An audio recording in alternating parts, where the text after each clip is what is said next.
Mr. President, I rise today to discuss the Every Child Achieves Act, S1177, which replaces the education law better known as No Child Left Behind.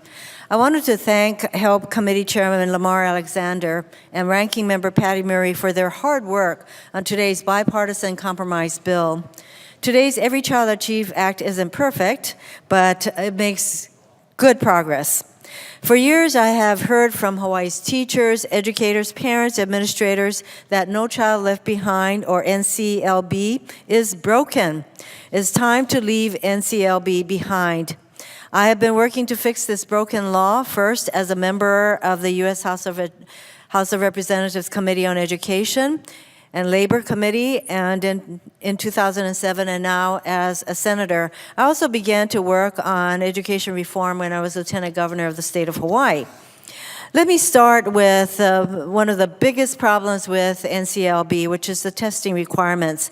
I've heard from teachers in Hawaii loud and clear that NCLB brought us too much testing. Teachers and students in some schools spent so much time on testing and test prep that they didn't have enough time for teaching and learning.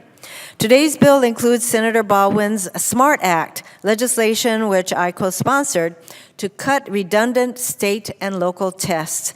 And it also includes Senator Bennett's amendment that sets a cap on the % of time spent on testing.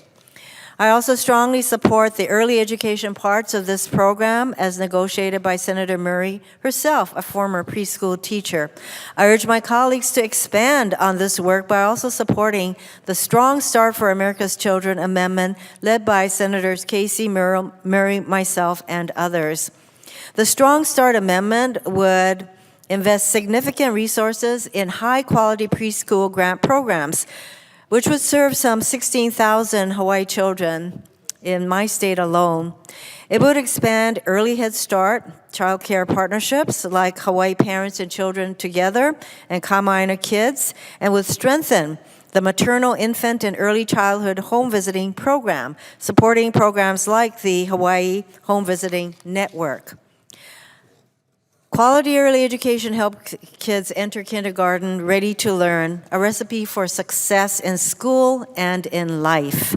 Studies show that by age three, there's a 30 million word gap, basically a 2-to-1 gap between low-income children and their wealthier peers with regard to their language skills. Quality early education can help close this gap early. Kids then are more likely to succeed in school, avoid crime or teen pregnancy, graduate from high school and college, earn more income, pay more taxes, and need fewer public services. Why?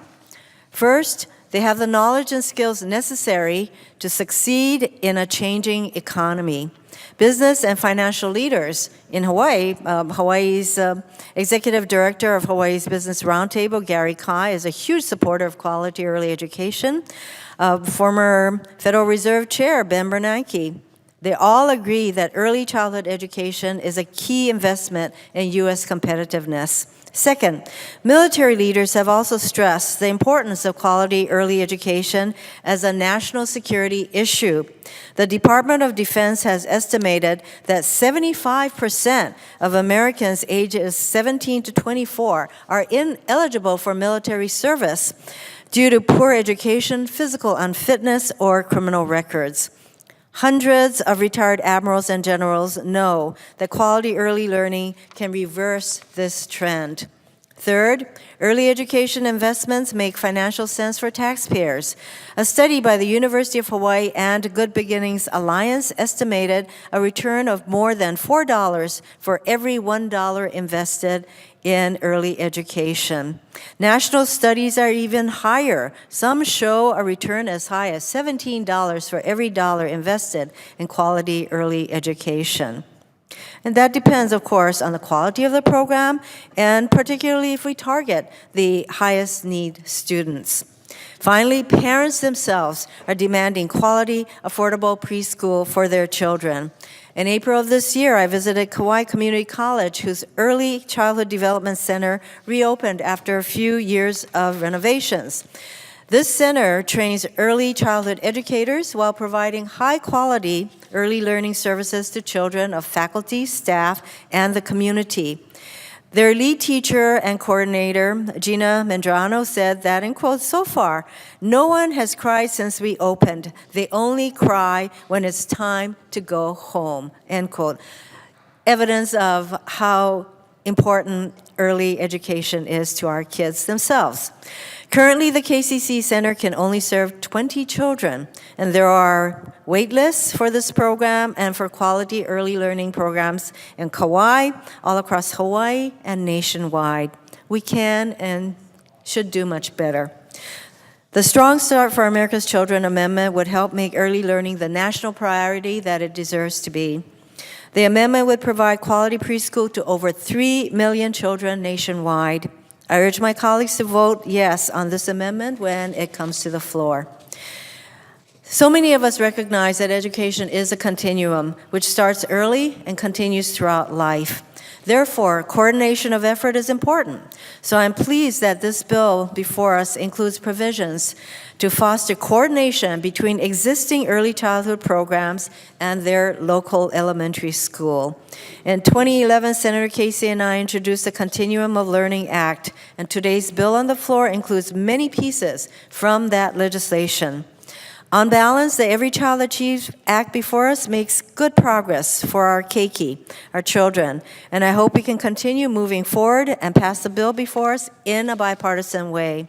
Our country is at its best when all students have access to high-quality education from birth to college and career.